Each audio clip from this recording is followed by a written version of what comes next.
nosotros, aquí en el plató de Córdoba TV, Paco Mora, presidente de FAPA Ágora y de CODAPA. Paco, muy buenas tardes, bienvenido. Buenas tardes, muchas gracias. Paco, presidente, como decíamos, de la Federación Provincial de Asociaciones de Padres y Madres de Centros Públicos, en la calle Doña Berenguela, número 2. Ya teníamos ocasión en aquel especial Córdoba TV en tu barrio, desde la barriada de Fátima, desde la manzana de Banesto, de entrar en contacto con vosotros nuevamente y a partir de ahí, bueno, pues establecer estas entrevistas periódicas para que conozcamos toda la actualidad de FAPA Ágora, toda la actividad que lleváis adelante. Bueno, acaba de comenzar el nuevo curso académico, Paco, y lo cierto es que, bueno, pues nos encontramos, como siempre, con demandas que hay que seguir haciendo, con otros logros, otras victorias ya conseguidas. En primer lugar, bueno, pues arrancábamos en primaria con esa gratuidad de los libros de texto, con también esos servicios del plan de familia. En fin, esta es una de las novedades, ¿no?, que llegan con el curso 2015-2016. La verdad que sí, la verdad que, hombre, en Andalucía pues tenemos la suerte que la enseñanza obligatoria, digámoslo, es gratuita. Es decir, yo creo que es una suerte y hay que darle ese valor. Es decir, que apostar con la crisis que tenemos, con los recortes que está existiendo en educación, apostar por una enseñanza gratuita yo creo que es importante. Como novedad de este año, pues como novedad de este año tenemos todos los libros de primaria, es decir, desde primero hasta sexto de primaria, vienen nuevos, o sea, se han entregado nuevos con el chequelibro a toda la familia. Pues se han adaptado también a la nueva ley de educación, a la ley LOMCE, y entonces, bueno, pues de alguna forma pues han mejorado en algunos aspectos, sobre todo en el tema en la materia curricular que se está dando en esos libros, y lo que es más importante, se han adaptado ya los libros a las capacidades y en el trabajo en las competencias clave, lo que antes se llamaba en competencias básicas del alumnado.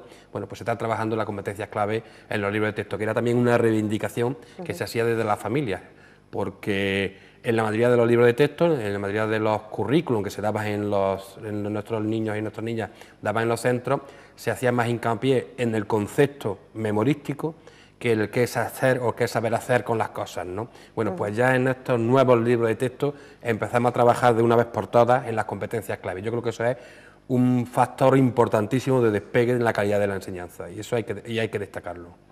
También en la actualidad educativa andaluza, esa resolución en virtud de la cual, bueno, pues se efectuaba la convocatoria de esa beca 6000, la convocatoria pública para facilitar la permanencia en el sistema educativo del alumnado de bachillerato o ciclos formativos de grado medio. Este es, bueno, pues un pasito más allá que además debe, y mucho, como todos los que se dan en este ámbito, al trabajo de organizaciones como FAPA Ágora, ¿no? Cada vez con más asociados, pero todavía con ese reto, ¿no?, de hacer visible la grandísima aportación que hacen las AMPAs, ¿no? Claro, evidentemente. Hay una cosa que es clarísima, además lo dice la OCDE, lo dice el informe PISA. Para que haya calidad de la enseñanza es importantísimo dos factores: el profesorado, la formación del profesorado. Es decir, si tenemos un profesorado bueno, que lo tenemos, y las familias participan en un centro educativo como se debe participar activamente y de una manera corresponsable con el profesorado, pues se alcanza una mayor calidad de la enseñanza. Por tanto, que se involucren las familias es un factor principal de que nuestros niños y nuestras niñas puedan llegar al éxito educativo, ¿no?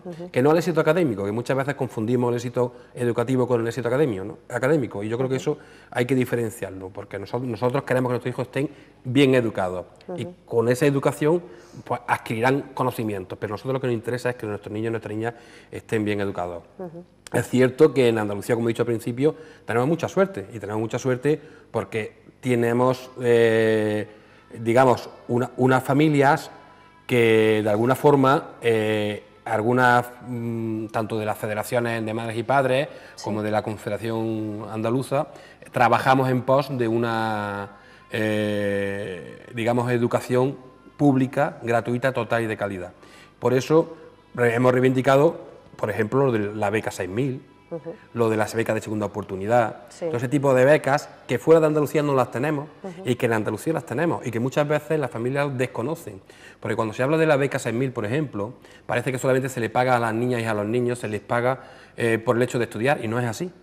O sea, tiene que tener unas condiciones muy concretas, es decir, que sus familias tengan pocas posibilidades económicas y, lo que es más importante, que nuestros niños, que esos niños y esas niñas al estudiar aprueben y estudien, porque si no, no tienen beca. Es decir, tú, un niño y una niña que no saque buena nota, ahí no tiene esa beca 6.000 de ayuda a ese estudio. Yo creo que eso es interesante. Es decir, tenemos la beca Adriano, también en Andalucía, que es la beca en la que nuestros hijos y nuestras hijas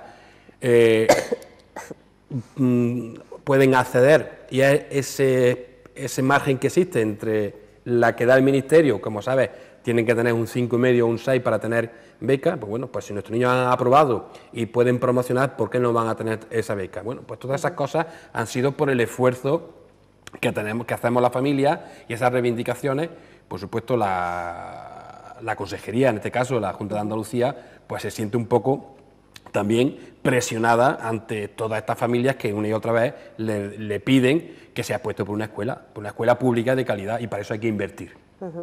También otras organizaciones siguen, bueno, pues reclamando mejoras en la enseñanza, concretamente CESIF. En un comunicado reciente, bueno, pues seguía apelando a la necesidad de dar respuesta al déficit en el profesorado. Reclama 1.350 docentes más en secundaria, denuncia esa carencia de 2.500. También define como discriminatorio el sistema de cupos y, bueno, pues habla de esa necesidad de que se cubran las bajas inferiores a 15 días, ¿no? Este sigue siendo, ¿no?, el caballo de batalla. Claro, es decir, con un Real Decreto que sacó el Ministerio de Educación hace, que no recordás, 3 años, había dos factores principales o primordiales que impedían esa agilización de la sustitución del profesorado. Uno, evidentemente, era que solamente hasta los 15 días no se podía sustituir el profesorado. Por tanto, nuestros niños y nuestras niñas dejan de tener ese profesor durante 15 días, y lo que se hacía en los centros, y algunas veces, era coger al profesor de apoyo o de refuerzo educativo, que es el que entraba en esa clase cuando se daba la baja del profesorado. Entonces, eso se ha estado haciendo, por tanto, se está perdiendo calidad de la enseñanza, porque los niños que más apoyo tienen, pues han ido perdiendo ese apoyo educativo. Ha habido centros que han podido trabajarlo y no, pero en muchos centros eso ha ocurrido por un decreto que lo que iba en contra era precisamente de todo lo que se dice o lo que se trabaja en los sistemas educativos que más éxito tienen. Es decir, los sistemas educativos que más éxito tienen, lo que hacen es bajar ratio. En este decreto lo que hacía era pedir que se subiera más la ratio y que hubiese más profesor por alumno. ¿Por qué? Porque la enseñanza tiene que ser casi a la carta. O sea, para que hoy en día todos los niños tengan éxito educativo, que es un factor principal de la educación, se tiene que ver al niño qué necesita y dárselo. Es decir, por ejemplo, en Finlandia, que muchas veces lo ponen como espejo, o en otros países que lo ponen como espejo, tenemos una ratio profesor-alumno de 8 niños para un profesor. Aquí tenemos 21. Es decir, que eso se nota. Cuando un niño se queda atrás en Finlandia, el niño no se queda atrás, sino que coge un profesor y le explica eso que realmente ha dejado de entender, se lo explica de otra forma, y pues el niño evidentemente avanza. Las repeticiones están prohibidas en otros sistemas educativos con éxito educativo. ¿Por qué? Pues porque se entiende que al niño hay que enseñarlo de otra manera distinta de como su profesor normalizado lo están enseñando, y entonces buscan otro camino, pero el fin es el mismo. Bueno, pues evidentemente hace falta más profesores en los centros, claro que sí, hace falta más profesores y hace falta bajar la ratio, pero no siempre a costa de todo. Es decir, nosotros queremos más profesores en los centros, pero profesores bien preparados, muy bien formados y lo mejor de la sociedad. Eso es otra cosa. Es decir, que en Finlandia es lo mejor de la sociedad. Es decir, las mejores notas son para los profesores y para maestros. Bueno, pues vamos a hacer algo así parecido en España y tendremos lo mejor de lo mejor en nuestros centros educativos, ¿no? Un desafío que convive con el puntual de este año, y es que recordemos que este curso académico viene marcado por la implantación de la LOMCE en primaria y por el curso de transición en secundaria y bachillerato. Preguntamos también, Paco, por ese examen a realizar en tercero de primaria para detectar las necesidades educativas del alumno, si puede paliar verdaderamente la adaptación al nuevo documento. Desde FAPA y también desde CODAPA pedís un año de adaptación a la nueva ley y bueno, de momento al menos esa reválida ha quedado suspendida, ¿no? Sí. Bueno, hay que aclarar que varias cosas. Primero decir, el examen que se hace a los niños en tercero de primaria, sí, la LOMCE lo obliga a hacerlo y la LOMCE es muy específica en ese tema. Es decir, la LOMCE ese examen se hace para saber el nivel educativo que tiene el centro. Sí. Entonces, eso es importante. Ahí hay una reivindicación que siempre hemos tenido los padres diciendo que nosotros no queremos saber el nivel educativo que tiene el centro. Nosotros queremos saber el nivel educativo que tiene nuestro niño o nuestra niña. Y lo que queremos es que con ese nivel educativo se tomen todas las medidas correctoras de mejora para ese niño y esa niña. La LOMCE, ¿qué es lo que hace? Poner ranking entre centros con ese examen que hace en tercero. ¿Qué es lo que estamos haciendo en Andalucía? Como nos obliga la ley a tener ese examen, porque no podemos decir que no a la ley, porque la ley hay que cumplirla, sí, lo que se le pidió a la Junta de Andalucía, a la Consejería de Educación, es que ese examen se equiparara al examen que se hacía en la prueba escala, que nosotros en Andalucía la hemos ido haciendo durante muchos años. Es decir, que esto no es una cosa nueva. ¿Qué ocurre? Que en nuestro centro, nosotros lo que hemos hecho es que esa prueba, ese examen o esa prueba escala nos ha servido para saber cómo mejorar a ese niño. Pues eso se sigue haciendo. Yo creo que la familia tiene que estar tranquila de que ese examen no es un examen que va a quedar en ranking, que lo que se va a hacer es ayudar a ese niño o a esa niña en la mejora. Luego ese tipo de examen se repetirá en secundaria, entonces sabremos cómo ha evolucionado ese niño. Lo de las pruebas de reválida de la ESO, eso gracias a Dios se ha parado, eso era una aberración educativa. Es decir, que un niño durante 4 años aprobara la ESO, aprobada, con notable o sobresaliente, y que se jugara todo a una carta, a un solo examen, me parece una aberración total, porque ese niño tiene un mal día y es que no aprueba, no es que no promocione, es que ni tan siquiera titula en eso. O sea, que es que no tiene el título de eso, no es que no pueda acceder a bachillerato o a la FP, es que no tiene título. Por tanto, sale del sistema educativo, se va a estudiar por libre a una academia, por tanto, tienes que pagarla, los niños que no tienen dinero no se pueden preparar, los niños que tienen posibles se pueden preparar. Es un agravio comparativo enorme. El nuevo ministro de Educación creo que lo ha entendido, se ha dado cuenta del fallo de esa prueba, que es una reválida pura y dura y que había mucha discriminación, de que ya no tanto en la capacidad del alumno, que también, sino en la capacidad económica de los alumnos, porque el niño que se podía seguir preparando, al año siguiente se podía presentar, pero el que no, se quedaba en tierra, ni titulaba y no había dónde meterlo, o sea, se quedaba con 16 años sin título, por eso había que pararlo, y eso ha sido una reivindicación de la familia constantemente, y creo que, por suerte, de momento la hemos parado. En secundaria, bueno, pues este año también se le ha pedido a la Consejería de Educación, por parte de familia, que hiciera un año más de prórroga o de adaptación al 11, porque necesitábamos, en primer lugar, tener un currículum de secundaria y bachillerato en condiciones para adaptarlo a la ley 11 y lo que es más importante, si esta ley desaparece, que esperemos que desaparezca,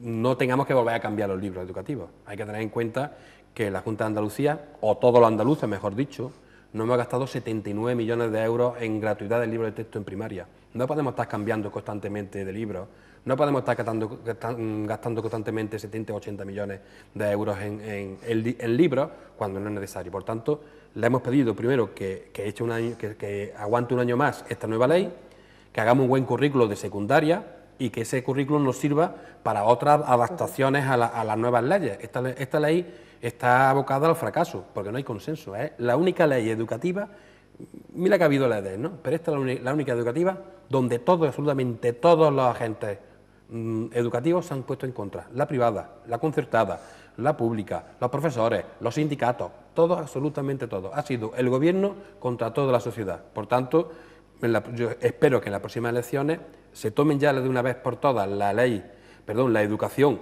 en serio, los partidos políticos se sienten a hablar y se llega a unos acuerdos mínimos o máximos, pero un acuerdo en que que nos movamos. Es decir, esto es así y de aquí no nos movemos, porque entonces, ¿quién nos sufre? Nuestra hija y nuestro hijo.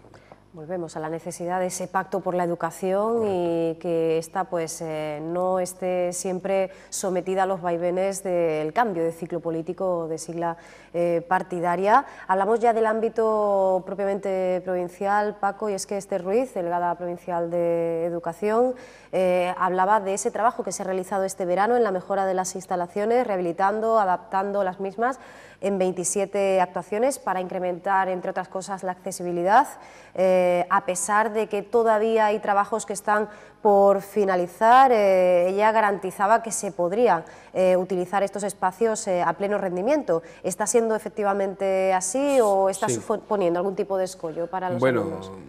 Es decir, es verdad que se ha rentabilizado, ha ido más lento la reforma en los centros educativos, porque el presupuesto es el que hay, y también entendemos desde la Federación que lo importante son nuestras hijas y nuestros hijos, es decir, lo que es la infraestructura de los centros hay que mejorarla, evidentemente, pero no es lo prioritario, ¿no? Entonces, pues, quiero que entiendan también que la delegación tiene el apoyo de la familia, es decir, porque entendemos que no es lo prioritario son los profesores y el alumno, y esa calidad de la enseñanza. Por tanto, en eso de los presupuestos a la hora del gasto, tenemos cierta complicidad y lo entendemos, ¿no? Hay que decir que en Córdoba todo lo que va en reformas y adaptaciones de los centros, yo creo que va en cabeza prácticamente de todas las provincias de Andalucía. Es decir, todo lo que estaba previsto en ejecución pues se ha terminado o está a punto de terminarse. Es la provincia que menos aulas prefabricadas tenemos. Es decir, es la provincia que realmente cuando tenemos centros que vamos reformando tenemos la posibilidad de un cambio en el centro. Por ejemplo, aquí en Córdoba tenemos el centro del Califato que nos sirve de comodín, y cuando reformamos un centro integralmente, nuestros hijos y nuestras hijas, los niños suben a ese centro que está ahí al lado del Mediterráneo, y todos los niños suben en autobús, hay un transporte escolar y se arregla el centro. Yo creo que va funcionando. Nos gustaría tener centros fenomenales, eso evidentemente, es una reivindicación que desde la AMPA siempre hemos tenido, es decir, que es importante tener unas buenas aulas, que esté todo en condiciones, eso es importantísimo, pero que apostamos más, y eso quiero que también quede claro, es decir, que muchas veces le damos prioridad a que las pistas están regular, que el comedor está más o menos bien, que es importante, pero que le damos más prioridad a tener ese profesor de apoyo en el centro, a tener los cupos 14 en infantil, que cuando un profesor se dé de baja lo tengamos a los 2 días, como ocurría antes. Para nosotros eso es mucho más importante. Por tanto, decir dos cosas, que apoyamos evidentemente la de esta delegación en el trabajo y el esfuerzo que se está haciendo de reforma en nuestros centros educativos, pero que lo van a tener también para lo otro, es decir, que la Federación entiende que lo otro es más importante, que paso a paso. Hubo un tiempo en que las AMPA había que hacer centros y había que arreglar centros. Bueno, ya creo que eso ya hemos pasado de ahí. Yo creo que ahora hace falta mejores condiciones para dar clases en nuestros centros. Bueno, pues de esa mejora de las condiciones, del rendimiento escolar, de todos esos temas, también Adelaida de la Calle, la consejera, hacía hace poco ese anuncio de las novedades para el curso académico en nuestra comunidad autónoma. De todo ello, Paco, podremos seguir hablando y volveremos a hablar si nos acompañas. Te agradecemos muchísimo que nos hayas visitado aquí en directo, porque sabemos que es una hora, ¿verdad?, complicada, difícil, pero bueno, esperamos volver a verte pronto por aquí. Paco, muchísimas gracias. Cuando queráis. Muchas gracias a vosotros. Gracias.